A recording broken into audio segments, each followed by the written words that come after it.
St. Anne's Bay Mayor chopped by home intruder. Hi again and welcome. This is Links 007 TV News Report, and we'll be right back with the full details to come. Welcome to Links 007 TV News Report, providing you with the best in local and international news updates.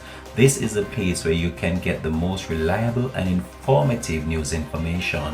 Links 007 TV News Report.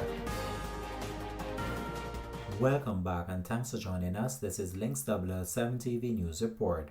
Councillor Michael Belnavis, the mayor of St. Anne Bay, is currently recovering at his home after he was attacked by an intruder at one of his properties in St. Mary last night.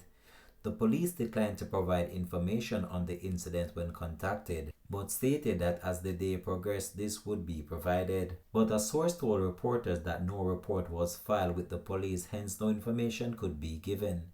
Information obtained indicates that Belnavis arrived at his property around 11 p.m.